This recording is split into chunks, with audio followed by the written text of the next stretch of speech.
Hey YouTube, I have another deck tech for you today. This is a Esper Puresteel Paladin deck. Puresteel Paladin is one of my favorite cards. I really just like his Metalcraft's ability to be able to equip equipment for free, and it allows you to play equipments that you normally wouldn't play because their equip costs are too high, and you get a lot of cool combos with this. So, going through the creatures, of course we have our playset of Puresteel Paladins. Make sure you do have a playset because this is one of the keys to your deck. If you do not draw Puresteel Paladin in your opening hand, you might want to mulligan into it because it really does help out quite a bit. But this deck is fairly good even without the Puresteel Paladins. I have one Wurmcoil Engine. Wurmcoil Engine, yeah, I guess you can say I'm obsessed with, but I really just like his lifelink ability, and it really does help you out a lot, especially late in the game. You need more life, or just you need more defenders and whatnot. Wurmcoil Engine really does it all, and I do recommend it in any artifact deck. I have one Phyrexian Metamorph. Phyrexian Metamorph is great because it can clone your creatures, but it can also clone their artifacts as well. So if your opponents are playing any swords or anything like that, go ahead and clone them and use it against them. Then I have 3 Blade Splicers. Blade Splicers are great because you're basically paying 3 mana for 4 power. The Golem, it counts as an artifact, so it does count toward your Metalcraft ability. And later on, you'll be seeing some of the combos with the other cards in this deck, where you're able to blink this with Venser, get free Golems, and really, it's just a good card because it gives you 2 defenders at your late game as well. So Blade Splicers are really good. I highly recommend you have these. Next up, I have our non-creature spells. I have 3 Counterspells. Of course, these are not modern legal, so you can go ahead and replace these with Mana Leaks or any of your favorite spells. I play these because I do play against a lot of Legacy players, and a lot of my friends play Legacy, so I just put these in because it helps out with control. You can definitely replace these with anything you like, even your Force of Wills if you need to. But this deck is really for fun, so I have 3 Counterspells. It does help out with the control later on. Next, I have 3 Tezzeret, Agent of Bolas. His +1 ability is really great because it helps you filter through your deck really quickly to find that artifact that you need, and it just helps out a lot with the synergy of this deck. His -1 ability is always good too, because if you have any leftover equipments or artifact lands that are just going to waste, turning it into a 5/5 helps out quite a bit, and it can actually be your game winner as well. His -4 is ultimate ability. I use it once in a while. It's something that does come up, but if you have been playing aggressive in the beginning and they're low in life, his -4 ability is really a free way to win. Then I have 2 Vensers of Soujourners. I have him because of his blink ability to basically blink any of your artifacts while you have Puresteel out, and to draw cards always good. You can blink your Blade Splicer to get a free 3/3 Golem. There's many things that you can do with this card. So Venser is really good, and if you protect him pretty well, once in a while you do get his ultimate off with his ability, especially with your counterspells and your control, such as dispatches. So you don't be surprised if you actually get his ultimate off. Then I have 2 Prophetic Prisms. This is an Esper color deck, so mana fixing is always important, and the fact that Prophetic Prism replaces itself when it comes to the battlefield, and you can blink it with Venser, is always a good card. I have 1 Lingering Souls. Lingering Souls is really good for with Mortarpods and Puresteel Paladin. If you happen to have Basilisk Collar as well, you'll be using that and just pinging off their creatures really quickly with your spirit tokens. And it's just a really good card. It gives you time if you absolutely need so, and it just gives you a decent creature advantage as well. For this deck, I have 4 cantrips.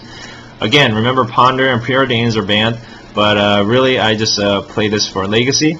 You can replace these with Serum Visions or any of your favorite card draws.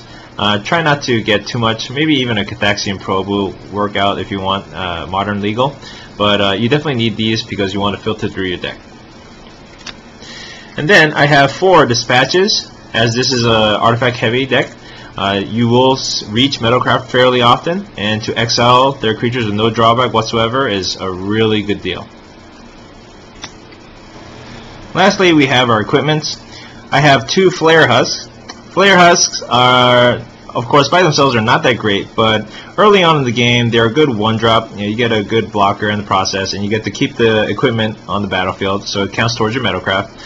Flayer Husk, later on in the game, if you have a decent amount of Puresteel Paladins out, they're basically free card draws. You bring them out with Puresteel Paladin, you get another card. If you have 2 Paladins out, you get 2 cards. So that always works out very well. Plus, with Puresteel Paladin's Metalcraft ability, just equipping these to your creatures to give them a boost, +1/+1 here and there, really works towards your favor. So Flayer Husk, I have 2, and they work out really well.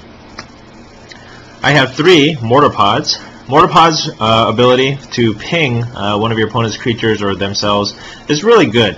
You can get rid of any of their one-drop creatures that are weak, and basically with the Puresteel Paladin's ability to equip for free, you can go ahead and equip your Basilisk Collar as well, and Lingering Souls, kill off their creatures, just wipe out their board using that combo ability. And again, since this is an aggro deck, semi-aggro deck, you do want to you know, deal the last bits of damage with Mortarpods, and they really do help you win the game. I have 1 Basilisk Collar. Again, using this with Mortarpod, it's pretty much killing them off for free. And I have a Quarter Shield. Quarter Shield, I put this in because of its 0 casting cost. If you do have a couple Puresteel Paladins out, this is basically a free card draw. And don't take its +0/+3 ability very well, because it's really good, especially when you are attacking with anything that has tons of equipments on. Plus, its vigilance helps you out too, because it gives you a blocker in the process. And lastly, we have our lands. Again, depending on your budget, you can put in whatever you like. Because this is a 3-color deck, dual lands are fairly important. But you don't need like the super expensive ones. I find this deck works out pretty well because there's not that many 1-drops, but you can still, you know, bring out a tap land or anything like that and still work out pretty well. These are some lands I do recommend for this deck. I do have a playset of Arcane Sanctums because they work out to your favor. They provide all 3 mana that you need. So these are pretty cheap, so you can pick these up pretty well anywhere, and they'll work out very well in your deck. Additionally, I have artifact lands from Mirrodin and whatnot. They do contribute to your Metalcraft. In fact, this might make the deck actually very, very unfair, depending on what tournament you're playing. So artifacts definitely work out. Be careful of if your meta plays a lot of artifact destruction, but these definitely help out the deck quite a bit. The check lands are really good. They're fairly cheap still, and they're a cheap way to get duels in, and these work out pretty well too. And if you're really short on budget, any of the life lands from Zendikar, or even the guild gates from Ravnica work out really well too. So they're not really too bad, and these still work out pretty well. I don't really recommend having just basic lands because it is a 3-color deck, so mana fixing is pretty important. You can always fool around and tweak. You can add more Prophetic Prisms or anything that will fix your mana. So that's about it. Thanks for watching. This is a really fun deck. I highly recommend you try it out sometime. The Tezzerets are kind of getting expensive now, so that might be hard to get. But definitely try to get your hands on those. It does make the deck really fun. And try it out in your local Friday Night Magic. I think you'll be pleasantly surprised. Well, thanks for watching again. I'll see you guys next video.